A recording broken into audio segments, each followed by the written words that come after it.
Whether you're going veggie or vegan for 2019, or just looking for some easy ways to mix up your mealtimes, Sainsbury's has loads of new and exciting meat-free alternative options.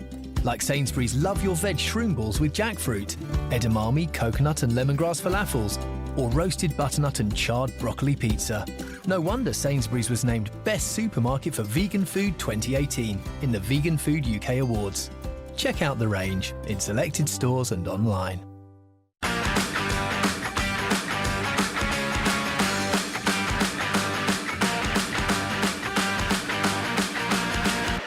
Hello, welcome to the very first Undr the Cosh podcast with the Away Day Bible. I'm here with, it's an honour and a privilege, two seasoned pros, professional footballers, Chris Brown, how we doing? Parkin, the Beast. How we doing?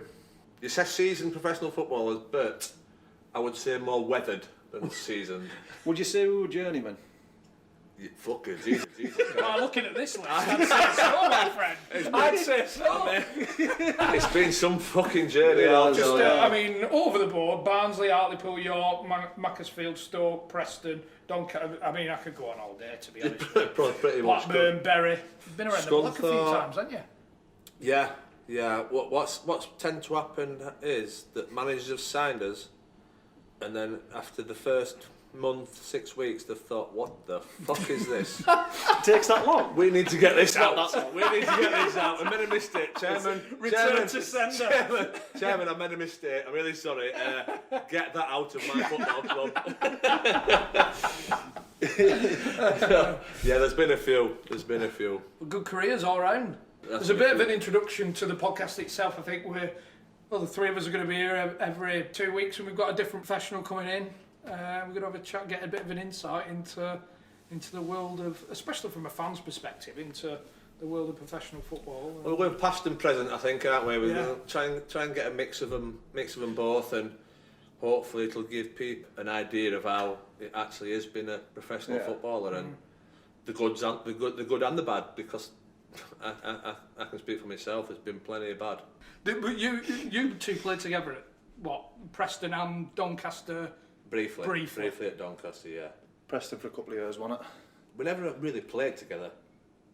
No, we didn't. I used to get picked, and he pretty much didn't. But splinters on my ass. No, we played together. We lived together. Lived together. We've had some good times. Some good times together. It was good.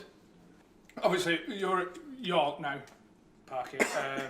Chris, you since I left Bury last year, I haven't been doing much really. Have you actively been looking at it? For a club? Yeah. No, I think.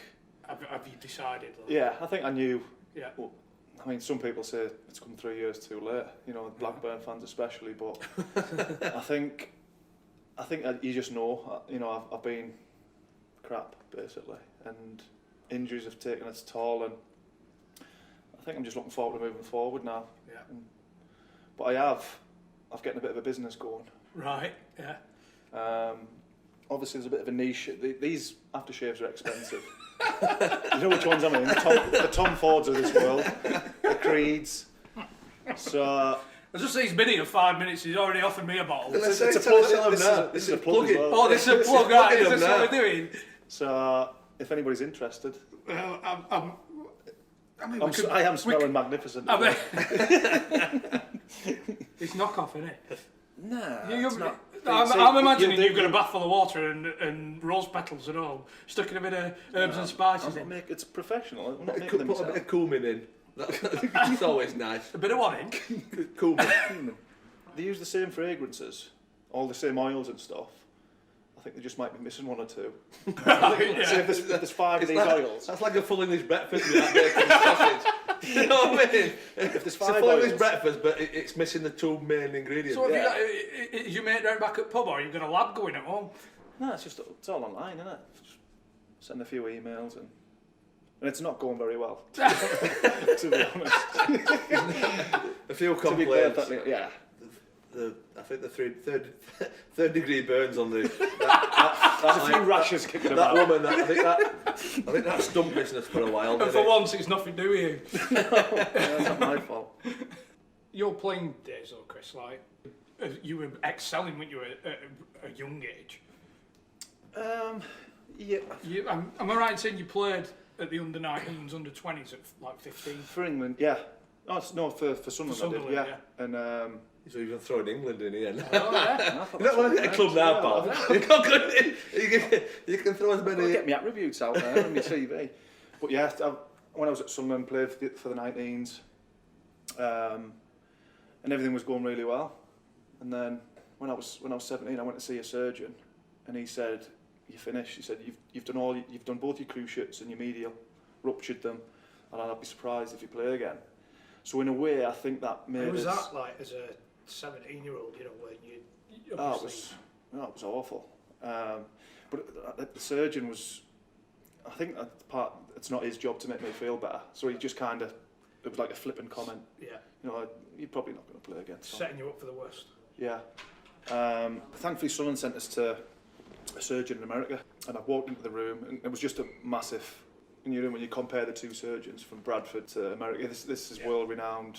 Richard Stedman, you know, I heard a lot about him. I thought he's going to be typical arrogant American ball. Oh, just for us American viewers, they're not all. Not everyone's arrogant. Not all Americans are arrogant. You know what I mean? But he was big as well. They're not all big, are they? But he was completely opposite. You know, he looked us in the eye, shook my hand, and said, "I'll get you back in 9 months." And he did. Yeah. And I think from then I just had that. I knew what could have happened basically. And you went on loan. Was it straight away after you come back? Did the first season after? The club sent you out to like? Yeah, Mick McCarthy sent us to Donny. As soon as I went there, I just again like first team football. I just appreciated what it meant to the fans and. Was that a big step from Premier League club to Doncaster first time? As a young lad? What league were they in then? League 2.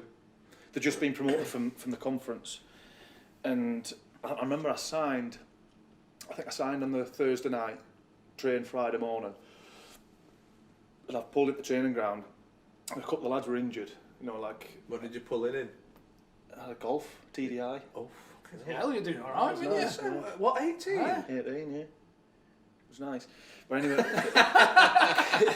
3 credits of aftershave, right? You're doing alright then.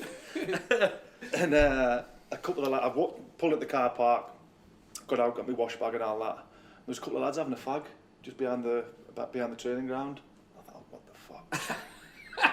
It was like a sign. That must have been a moment, like coming from Sunderland and then 2 lads are having a fag out. It was, but the more I did it, I loved it. You know, the lads, there used to be a car school from Liverpool. Yeah. It was John Doolan and Dave Morley.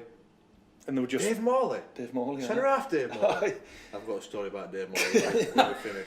And it was just a massive wake-up call, but I loved it. You know, like it was just an insight into professional football. Yeah. And they look after us, they give us a bollock when I needed it. Made us into a man, basically. What was Craig Bellamy like? He were actually alright with me, but only after like first couple of training sessions. See, I remember when I went Cardiff, I were injured, so I didn't train for the first week. So I was sat next to him in dressing room. So he must have been looking at me, thinking, "What the fuck is that?" No, yeah. He must have been thinking, "We're trying to get promotion. We've just fucking signed that." So I get to training anyway. And I'm on his team. We're doing some sort of shit, and someone played the ball into him, and he played it round the corner, and I laid it off to the midfielder. I thought I'd done all right. I'd get it to one of my teammates. You know what I mean? He starts shouting at us, "Fucking give me the ball back!" I says, "Whoa!" I says, "Hold on a minute here." I says, "Hey up, mate. We just need to get one thing straight here." I says, "You're not playing with fucking Carlos Tevez now, mate." I says, "He costs £30 million, mate. I cost $100 grand. You have to lower your standards a bit here, pal." And ever since that, it was good as goal with us. Reality. Yeah. Ever since that, it was good as goal with us. Did he have a chuckle? Oh, yeah, he was like, just started checking his head. But yeah, that was my second day training, I think. Towards the end of his career then? Yeah, it was strange actually, because he used to fly this guy in from Holland, like a medic type guy. When he were at Cardiff, he was still on like 90 grand a week Right. from Man City, because he were on loan. So this guy used to come in, he used to look at the month's schedule, games, and obviously Championship, you've got games Saturday, Tuesdays. So he used to write the month down and he'd just train, not play, not train. So this guy used to literally plan his month out, and Dave George doesn't have to deal with that. Wow. Was it that Raymond? Yeah, Raymond, yeah. Behind. Oh, Raymond. Yeah, Raymond. Everybody knows Ray. Yeah, that was the guy. That was the guy. So he used to come in and He he'd was just... like a nutritionist. No, he was like, because he got bad knees. So he'd have like a rehab. No wonder you know. He'd have a rehab, like he'd just go rehab, off, train, play. So he'd set his month out for him. So they'd be like, what they'd do is if we got a game Saturday, Tuesday, the manager would work out which he thought he needed him most for playing somebody who were top of league, bottom of league or whatever. So it were a bit, I've never seen all that before, but he was, so whenever he said he was training, he trained, and whenever he said he weren't, he didn't. Wow. You play with Dion Dublin.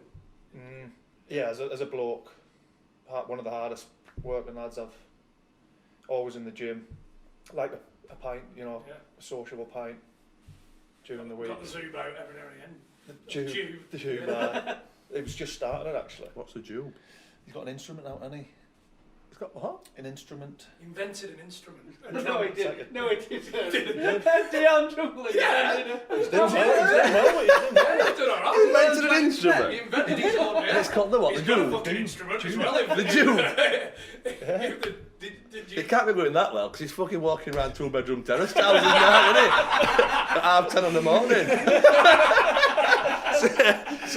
Yeah, there's a bit of damp there. He's been cancelled, so you know he's digging Jube back in. Would you play with Huckabee as well? Huckabee, one of the best I've played with. Yeah. Brilliant. I think he was 30 plus as well. But in terms of like self-belief, before a game he'd go around everybody and go, basically give the ball to me. He said, I'll murder this. Full of confidence. Give the ball to me and I'll win us a game. Were there any players like that though? Full of fucking confidence. Shit. Oh, shit. As someone who I play who was overconfident, but he were decent and he were a really good player. He got England cap. Jay Bullfroyd. Yeah. What wowzers. You'd think he'd won the Champions League 4 times. Like the way that what he thought about himself and the way that he walked around the training ground and carried himself. Yeah, what a ball bag. Oh my God. But he were decent. But With that relationship though, is that, do you have a bit of a, do you not didn't get on? I just blank him. I used to blank him. If I sat having dinner and he came and sat on my table, I'd stand up and I'd go to a different table. That bad? Yeah, I just couldn't stomach him. Just because he was annoying, or did he do something to you? Oh no, just I don't like arseholes. Yeah. And he was Like like prison warfare. he was he went in my gang. But he would just Get up and give him tray on. his attitude and what he thought of himself, I just couldn't handle it. Yeah. Just too much. I was like, nah, you're not for me. But as I say, as a player, a good player, and he got everything. His attitude probably stopped him being better than what he were. The strangest atmosphere I've seen was when Saunders brought loads of... It was a bit of a strange setup because Willie Mackay was kind of affiliated with the club, and there was like an agreement that they'd bring players in, high-profile players, who would come at the end of the contract so they can then sell them on. So like within a month we had Eladj Diouf, Chimbonda, Picky on, Alunga from West Ham, a couple of young lads from Blackburn and that. And honestly, there was nearly fight in the change room after every game. It was Juicy in the middle of it all. him and remember Habib Bey? I remember after a game, this is when I knew it just got out of hand. We got beat at home, and Juicy's piping up, and Saunders hasn't said a word, like, just let him get on with it. And then Johnny Oster's kind of said something like, I know what lads, we need to... And Saunders just looked at him and went, have you won anything? To John Oster. He went, a couple of caps, that's about it, or whatever. Well, I tell you what, if you haven't won anything, you haven't got an opinion. He's played in World Cups, but like point to Jufi, turn into a loving. He's played in World Cups. Like he needed I massage, you know. know, it was unbelievable. But and then I think it might have even been that following Monday. The gaffers called a meeting, and you know, everyone gets in and they replay the game, like show highlights of what went wrong or whatever.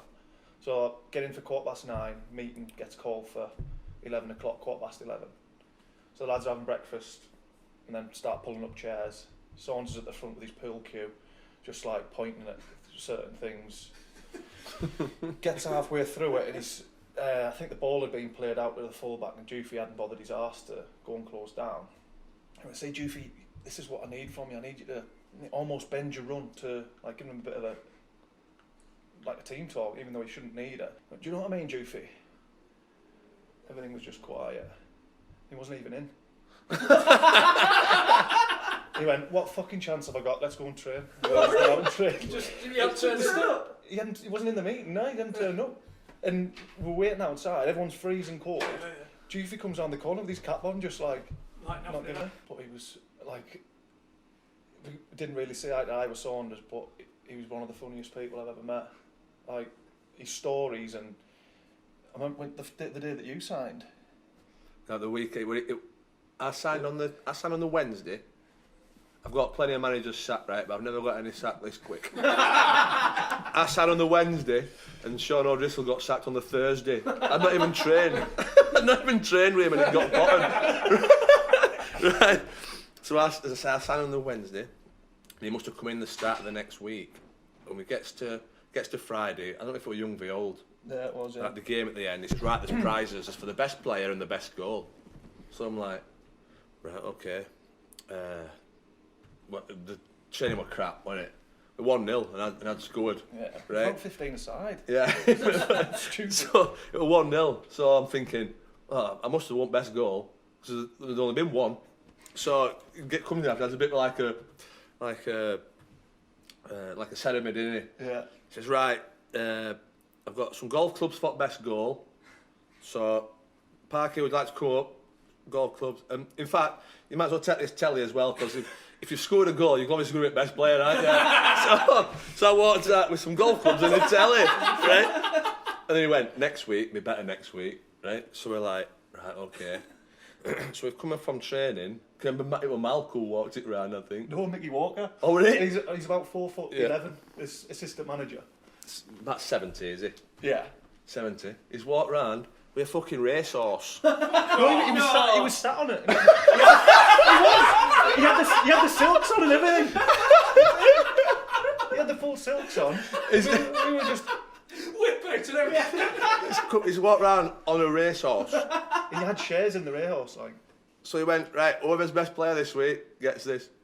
What shares in it? Well, he just went gets the the horse. I think he sold it that it was he owned it. 2% share in it. So we come out from training and there's a racehorse there and fucking old Mickey sat on it like left to pick it, weren't he?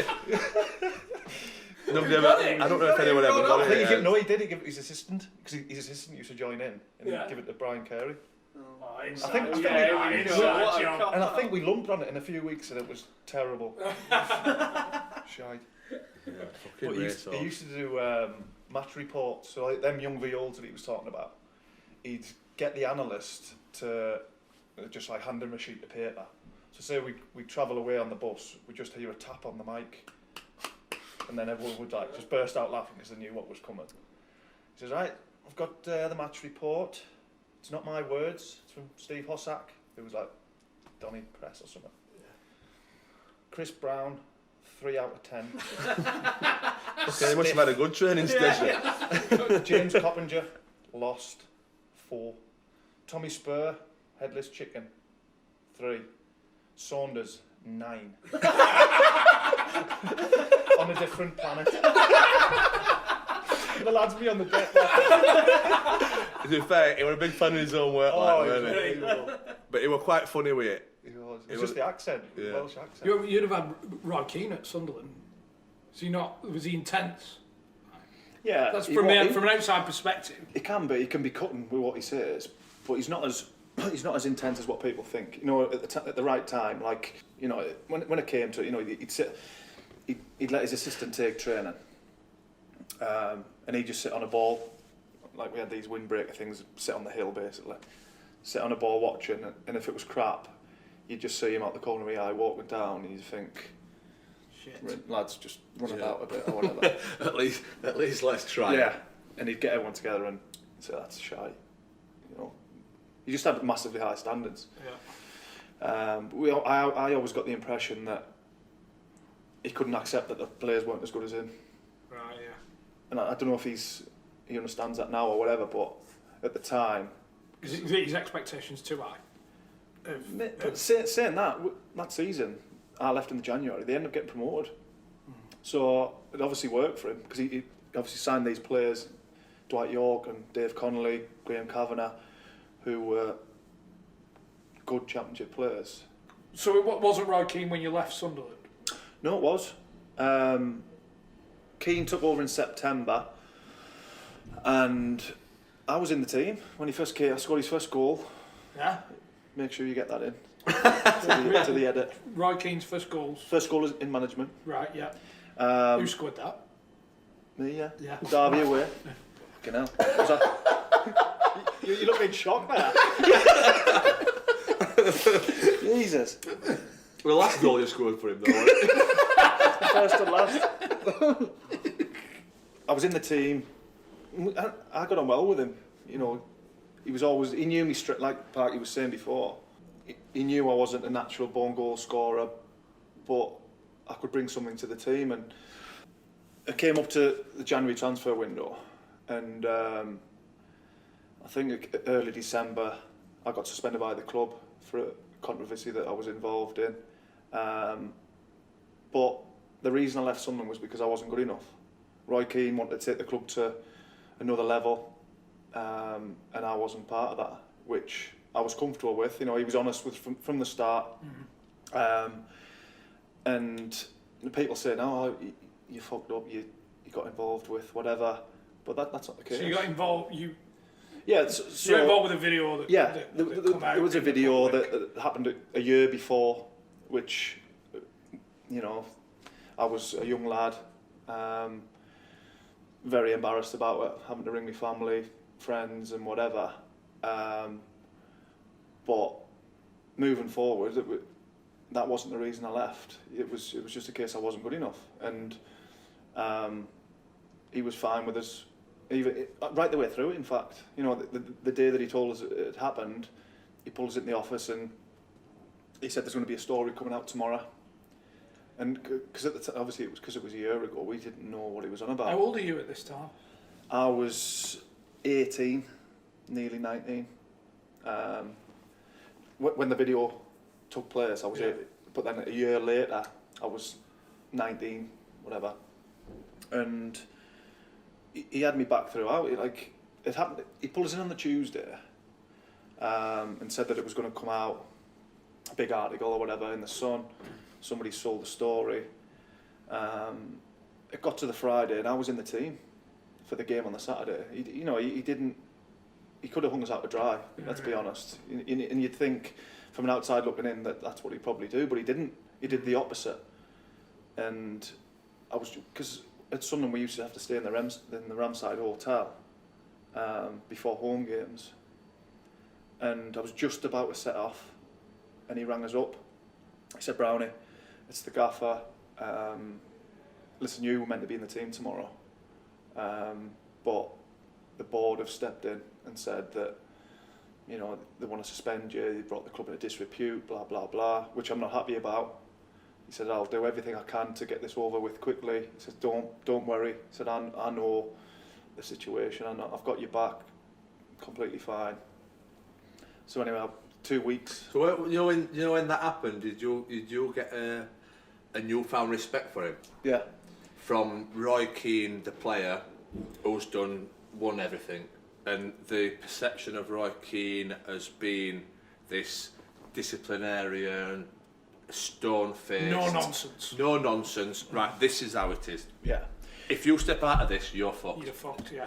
The thing was that everybody was kicking us. The media wanted us sacked. The fans were on me back. And the one person that I was bothered about was fighting me corner, and that was the manager. You know, I was getting dogs abuse. People wanted us out the club, saying it was a disgrace, this and that. But the first day that I came back in, I'm walking down the corridor, and he's the first person I saw, Roy Keane, walking down, and he just looked us in the eye and says, "Were you shitting yourself when that initial when you see him walking down the corridor, and you're not knowing what you're going to get?" I was, but by this point, yeah. So I knew that he's the one person. In a way, I was kind of looking forward to speaking to him, right? Because I'd had that much shit from the local press, this and that, and he just walked past us. He had that little smirk on his face, as if to say, you know, you fucked up, but are you all right? Yeah. He says, he shook my hand, looked us in the eye, and he went, "Everything all right?" I says, "Yeah, sound," and that was it. Okay, I played the next couple of games as substitute. How were the fans with you? I remember the first game back, I think we played Palace at home, and I was on the bench, and I've gone for a warm-up and the usual, the songs and... But I don't, the thing is, you've not actually done anything wrong as such, if you know what I mean.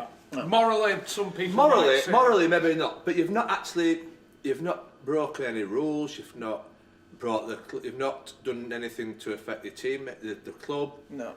It's just one of them. I was just, it's more embarrassment. It's humiliating, ringing your family. Oh yeah, you know, I understand that. And people see it as you've got this opportunity and you've thrown it away.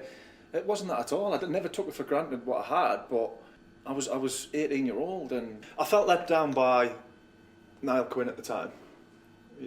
Because, yeah, I get that the club's got this position and the stand for whatever, but I just felt like the hung was out to dry a little bit. And there was only two of us at the club at the time.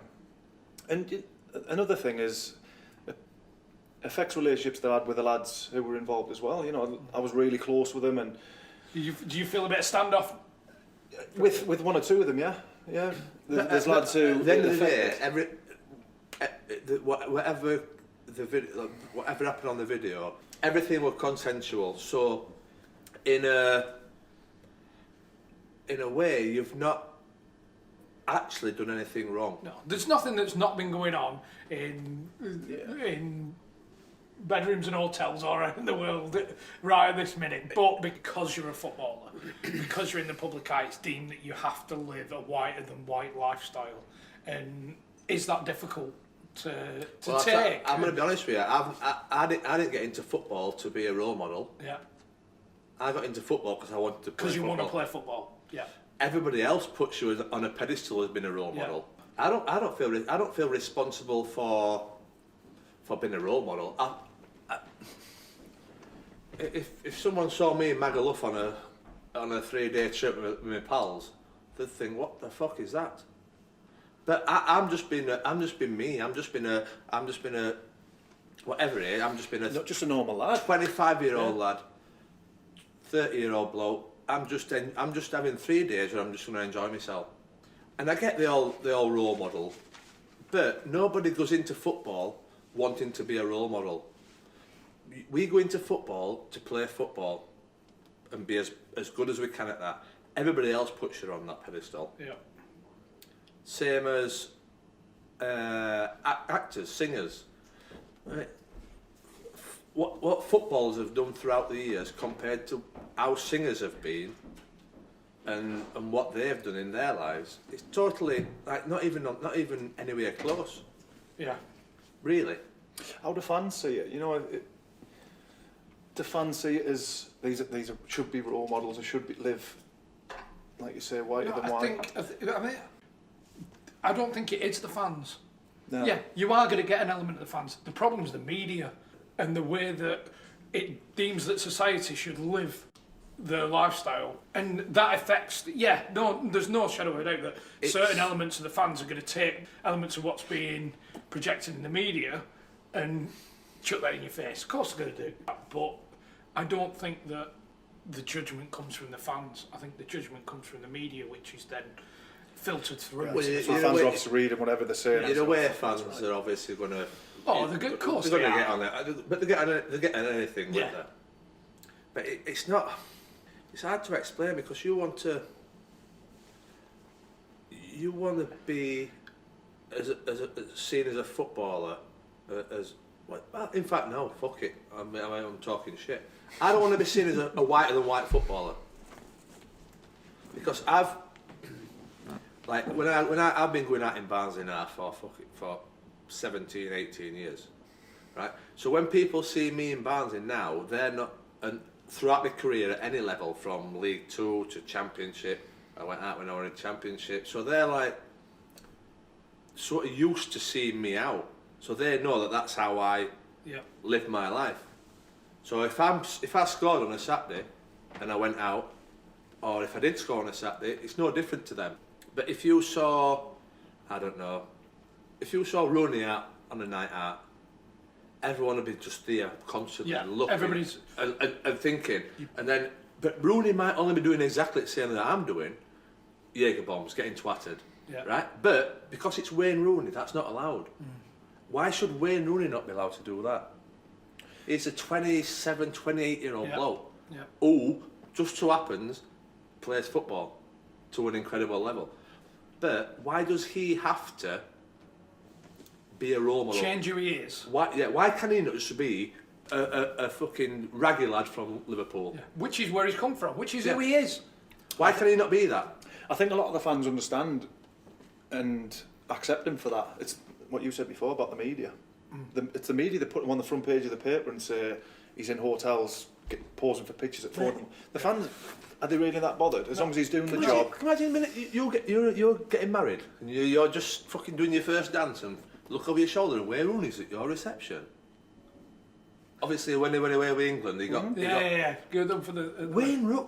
How many people can say Wayne Rooney were at my fucking wedding reception? Thing is, he cannot win as well. And he got twatted, fair enough. But if he didn't pose for pictures and he said off and walk, he'd have And then getting he's an slaughtered. arsehole. He'd have getting slaughtered for that. And he's arrogant arsehole. And I'd like to think that a lot of football fans can accept that that's what he's like. He likes a pint, He works his bollocks off, on and off the pitch. You know, family man. Ish. Maybe not pull that one in. That could be under the Cosh fucking bus. Fucking family man. Under the fucking hammer.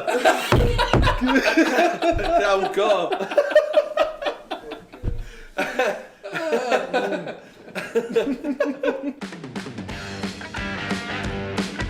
Where'd you go after Sunderland?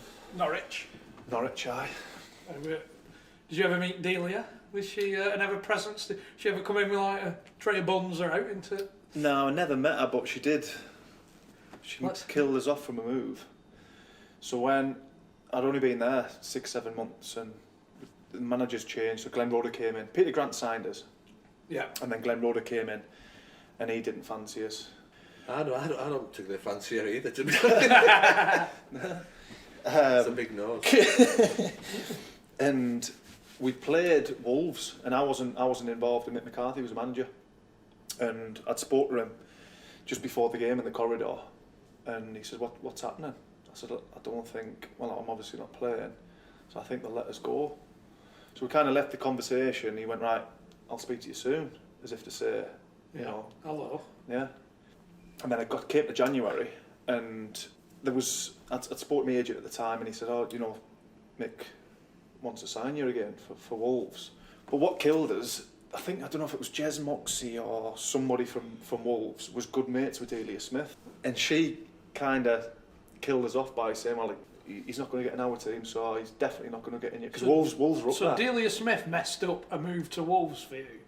Yeah, basically. I'd have been on the door, let's be having you. Let's be fucking having you. I'd have been throwing a fucking meringue at her. So yeah, I've never been a fan So of but she Delia. never did. What does she know about football? She just looked at the team sheets and went, "Oh, that Brown, he's crap." Brown's not playing in this. She knows her players though, funnily enough. And So she were never about the club. I always imagine like some fresh buns coming out. You'd have been knackered in Norwich. No, we never saw her. Some fresh bread, and I just always imagine this aroma of fresh bread at the training ground as Delia's whipping out another batch. No, never. She kept herself to herself. What I liked here is though that Norwich, she played 18 games, 1 goal. No wonder Delia said he was shit. I mean, yeah. I mean, there's some fucking... She knows. She doesn't That's know not the a soggy fucking... bottom, that. Really. It's got some substance. She doesn't know the flambe. She knows the footballers. She knows. But then you went to Preston, 400 grand. That's a 25 grand prop, 75 grand profit after playing 18 games and only scoring 1 goal. So I mean, saw potential, didn't who did you know at Preston? She's a good businesswoman. She's a good businesswoman, Delia. Wolves only offered 200 grand. Pull Preston's pants down. Did you room together? We had a couple of incidents. Yeah. She's a big sleepwalker. No, well, at the clubs, nobody would share with us. They just refused because when you sign for a club, obviously one of the club secretaries will come round and say, who do you want to share with, this and that. So I had to pull them to one side and go, I'm not sure if it's a good idea. I've got a history of getting up in the middle of the night and blah, blah, blah. I remember being at Charlton away at Preston and woke up at 3 in the morning. Just thought somebody was in my room. So I sprinted towards the door with my duvet in my hoggers and just started taking off down the corridor. And the only reason Why did you take your duvet? I don't know. I ask myself that every day. And the only reason I woke up right was a hen do had been coming in from a night out and they've just come through the door and looked at us, and I'm stood there in my Calvins. So I've just kind of like turned around with the duvet under my arm. And walked back. Did it once when I were in. Oh. He's obviously, I don't know what time it was. So we're lying in his beds and whatever, and then anyway, and he stood up and he's like, "Get out of my fucking room!" And I'm like, I don't know what to do. Do I wake him up? Do I leave him? Do I get out? I'll get me duvet and walk out or what? Like a ten do. Am I do I need to leave here? Or what? And then he just went, just got in bed as in know what had happened. Trying about the thingy then when you said the hen party. Came to that time when we were taking that photo in that hotel in Barnsley. We're playing Barnsley away, and I think it was Boxing Day, wasn't it? It was something on New Year's. It was somewhere around Christmas. Anyway, there's a wedding on. Anyway, I knew one of the bridesmaids or whatever. So she said, "Oh, would you be able to take a photo of us?" They're like, "Yeah, no bother." So they're like, there's 8 or 9 birds lined up, isn't there? Like bride in middle. You know what I mean? I'm trying to set the scene. You know what I mean? Yeah. You two swap places. Yeah. So I'm just stood there like that. I've got the camera, and Sedge's come behind me, and I don't wear pants, right? So Sedge's come behind me, and he's just gone boom. So I'm sat in this we stood in this hotel like lobby.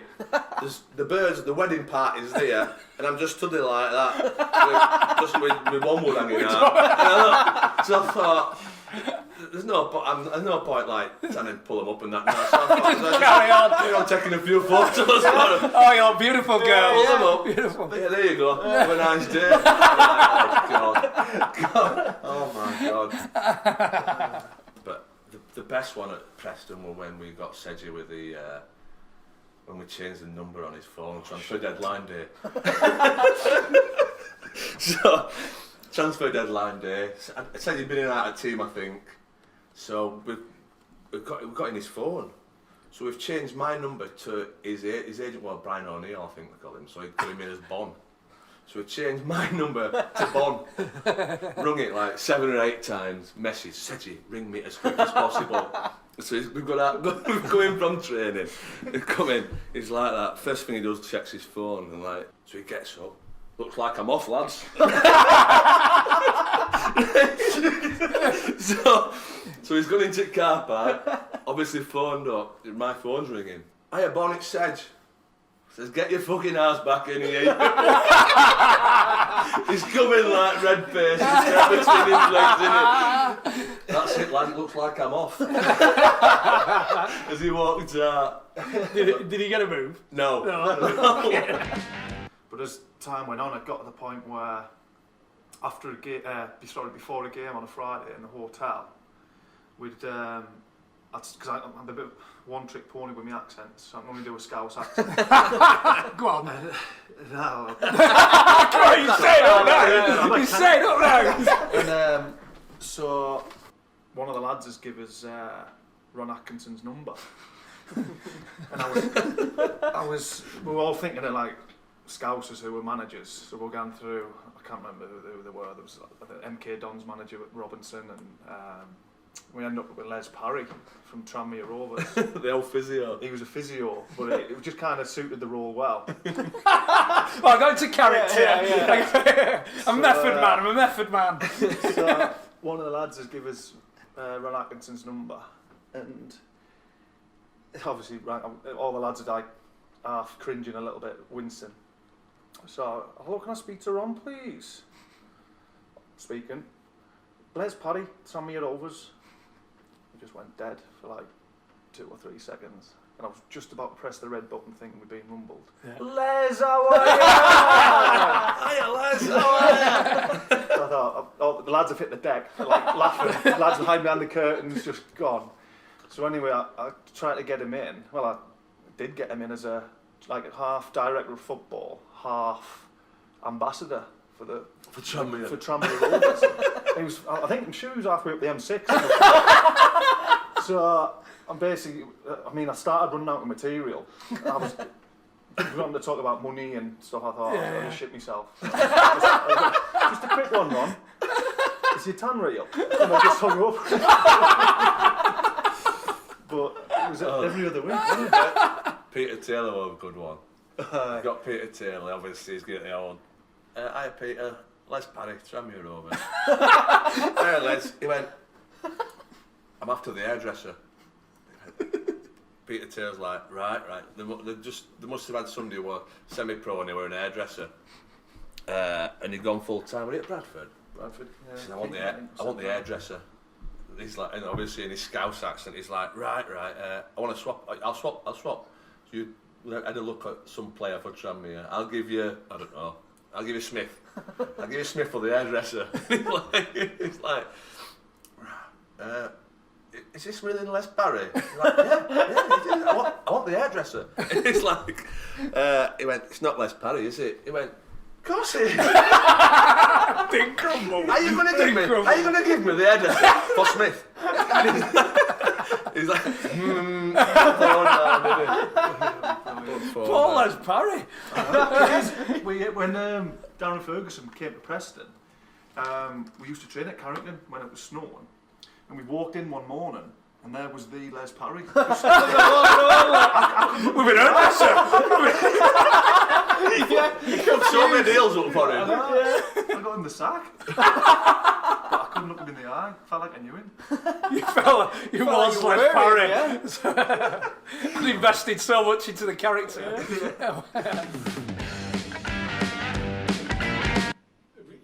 Were your club Barnsley as a lad? Yeah, I started at Barnsley. I'm a Barnsley fan.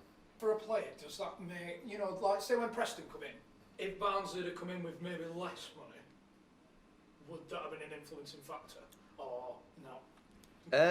Maybe, but I had a chance to go back to Barnsley when I were at Preston. All right, believe. Yeah, and I got everything agreed. I got everything signed off, and I think Barnsley offered 300 grand, and Preston said they wanted 500.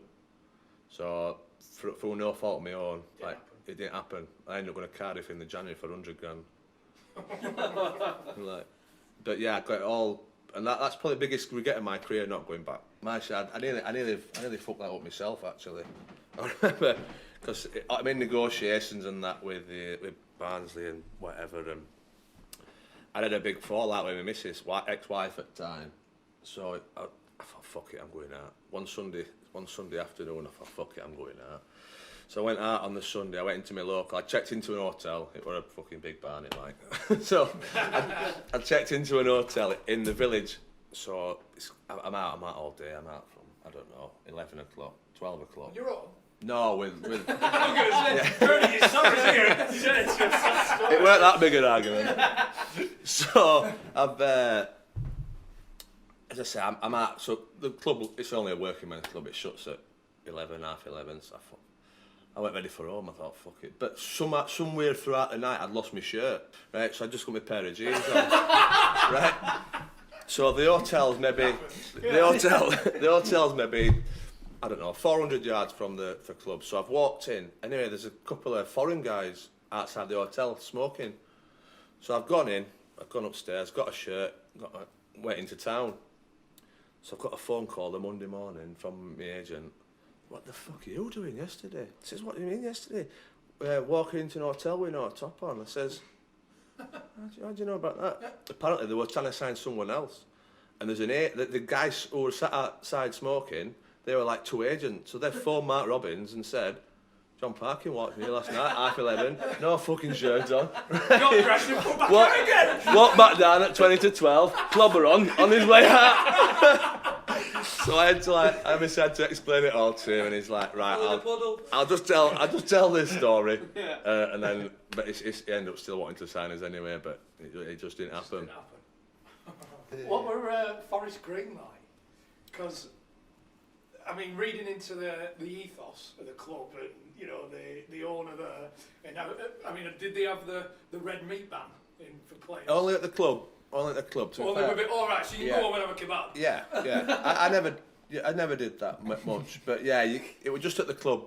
Yeah. You could like we had to.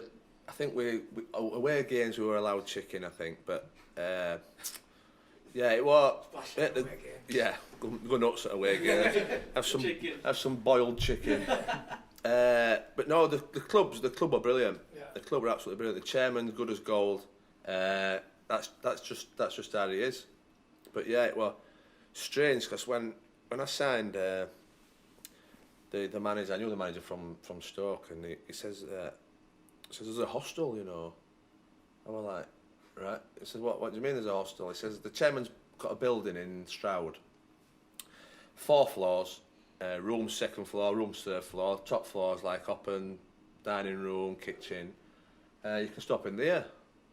So I'm like thinking, fucking, I'm 33, I don't want to be fucking sharing with kids and blah, blah, blah.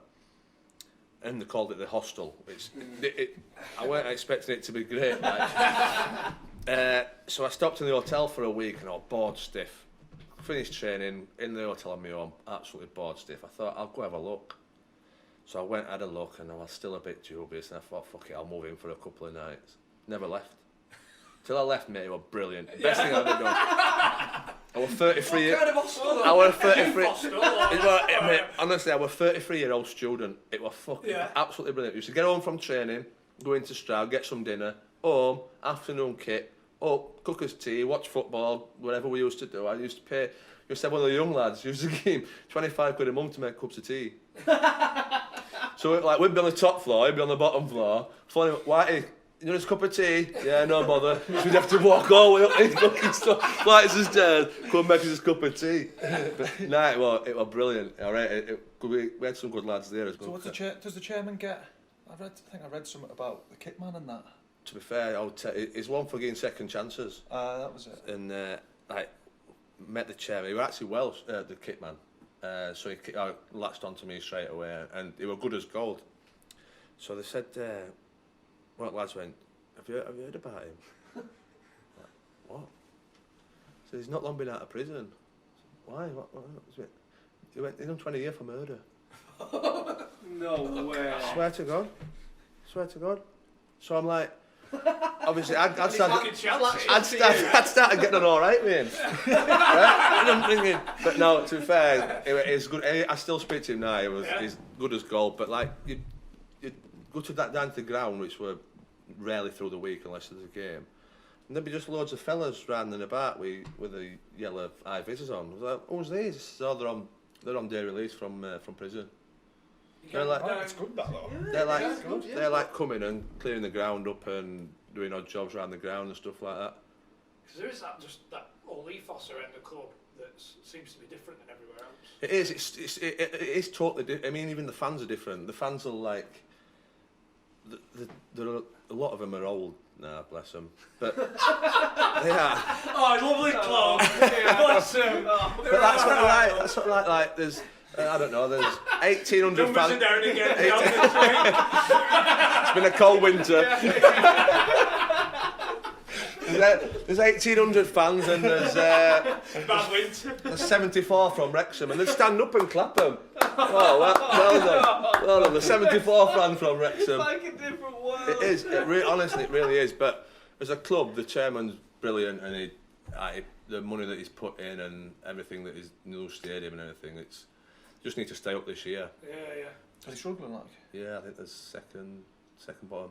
Because he was a full-on hippie, weren't he? Like commune. He were. Well, they were. I think he were in all intents a tramp. Seriously, he used to live in a caravan, and he just thought to himself one day, I need to power this caravan. So he thought, I'll do a wind turbine. So he made a turbine for the top of the caravan, powered the caravan, and thought, well, I can do this on a bigger scale. You've got that cult hero kind of following, haven't you? Go on, admit it. You have. Yeah, I can see your eyes. You're being Modest. modest, yeah.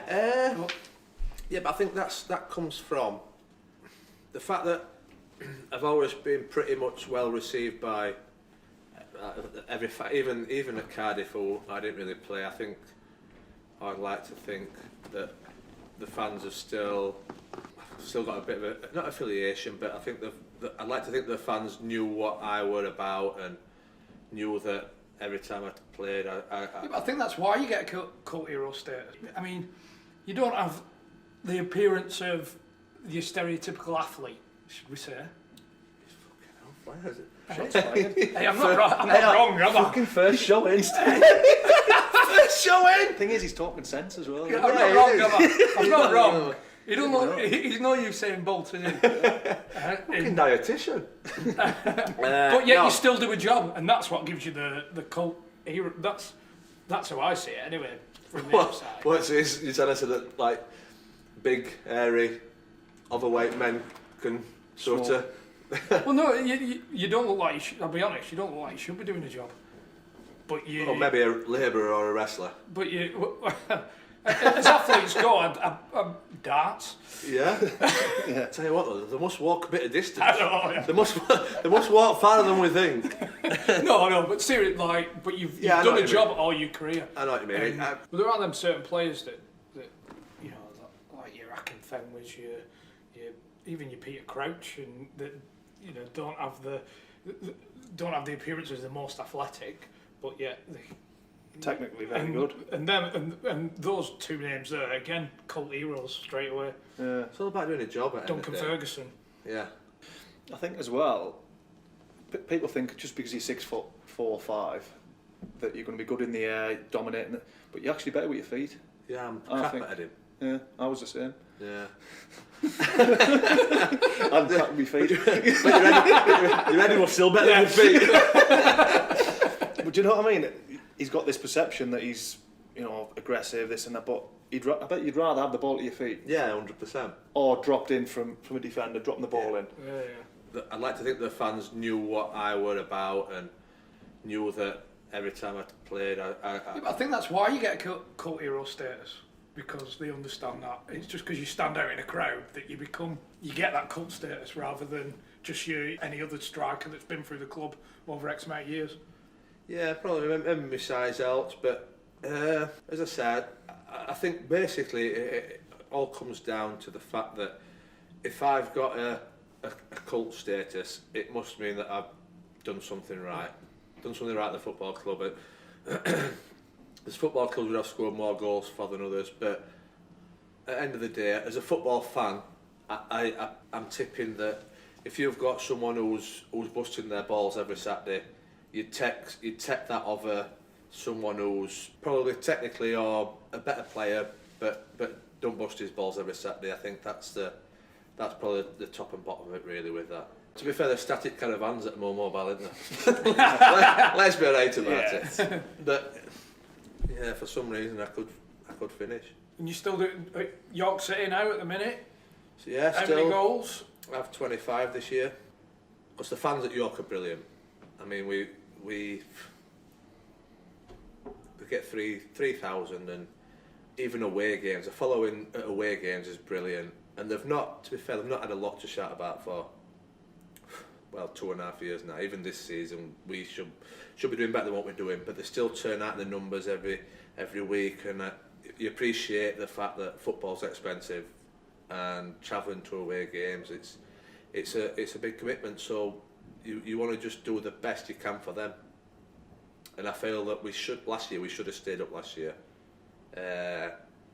So I feel as I didn't owe it to him, because when I went in, I scored 16 goals in 25 games. So I could have said, right, I've done my job in a selfish sort of way, but I still wanted to try and Do you help feel at home the club get now back at up. Yeah. I think I'll probably retire here now. Yeah, I'll probably retire. Like the City. You're not ghost tours. No, I've not been on ghost tour, to be honest. But I mean, I don't really get out and about in the city too much. As I say, I live an hour away, so I go home. But it's not a massive football city as such, because of our cosmopolitan, the tourists and everything. It's not a massive football city, but the fans who come they are York City. Yeah. That is their life. I mean, what happened at Cardiff with Malky? Yeah.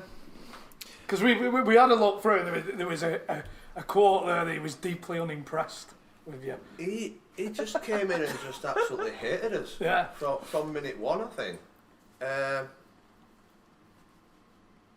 Obviously, Dave Jones has signed us, and then he came in the summer, and he was like an army sergeant, very regimental. You had this is like you had to be this, and I was like, I weren't that, and that. Yeah. Probably I've never really been able to keep your mouth shut. And if I think there's something that's not right, I'll say. So we done pre-season and everything was going all right. Gets to the first game away at West Ham, and I went on the bench, sorry, and then he fetched a kid in who had just signed on, fetched a kid on, and obviously I'm thinking, well, like, if it fetches a sub on, I could be playing here. So gets to the we beat West Ham 1-0 away. Gets to the Tuesday night and we've got a game, and I wasn't even in the squad. So I tweeted, got home after the game, tweeted, does anybody need a gardener? Because I'm looking for work. Right? So, obviously, like, got quite a few replies and blah, blah, blah, blah. And a few jobs out of it. Yeah. You got Strimmer out of it, carrying back at Cardiff. I knew that Strimmer coming back. So, like, by Thursday, Friday, we're in the paper then. It ended up making the Sun, I think, this tweet. Yeah. And he pulled me in and he just threw the paper down and said, what the fuck is that? And I was just like, well, it is what it is. And then from then, that was just it. He just hated us. Cards marked. Yeah, just hated us. It got to the point where I was training with the kids. Like, I went out on loan, Donny, Huddersfield. Just wanted to get out. And I mean, we were. He fetched his own staff in, and I was talking to in the warm up. You know, you all stand round and have a stretch, and that the fitness coach stands in the middle. So me and Kenny Miller are talking like that. The fucking snakes. All his staff are fucking snakes. A lot of them. Right. So I went on loan. Came back from Donny. Kenny pulls us. He says, "You never guess what happened when you left." Malky Mackay pulled us in. He went, "What's this about you and Parkin saying that all my staff are snakes?" He went, "Well, obviously they're fucking hard, aren't they? Because your fitness coach just told you what we're talking about. Well, they obviously are fucking snakes, aren't they?" Like, but yeah, he just hated us. But he got to the point where the way he was treating us, like making us train with kids and like getting us in at daft times. And I mean, I played in the first two rounds of the Carling Cup. When we get to the final, and I was on loan at Scunny, and I never even got invited to it. I just had to make my own way down and sit with my pals. You know. The club never invited me to it. I never Just outcast. never got a medal. Yeah. We ended up finishing runners up, like, but we never got a medal, and he just hated us. That's it, we're out of time. So you enjoyed it, gentlemen? Very much so. Yeah. Yeah, this is. Have you? Yeah, it's been alright. Has it been Insightful. good word? That was the word I was looking for. Was it? Yeah. No, it's been interesting.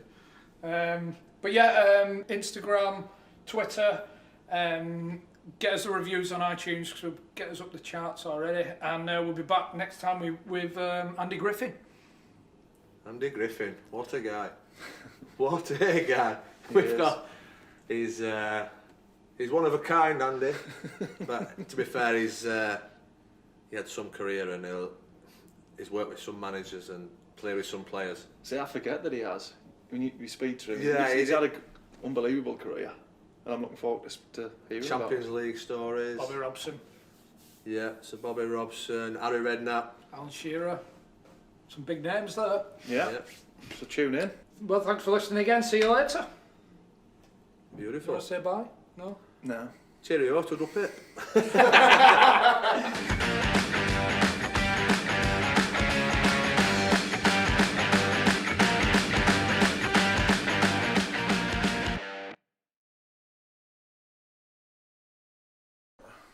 Back wax. I do wax me back. Well, no, I won't wax it. It's all coming out. It's Joe, actually. Your dad's gonna Yeah, that's only because it's like, when I'm sleeping outside, like, I can just, it's tickling me ear. going over. It's too much. I'm going mine out for a comb over. Yeah, it's too much. Spray tan. I've never had a spray tan. I once had me chest waxed for charity, but like, never again. Never again. I never. You know when you see women on holiday and they've got the old spider's legs, Yeah. and you think it's not nice. But after I had my chest waxed, I'm Don't like, blame no bother. Yeah. Yeah, if you Let it want to leave grow. them grow, Yeah, no problem at all. I'm into 70s stuff. I'm not gonna judge you, love. I can guarantee you. You'll let them all grow.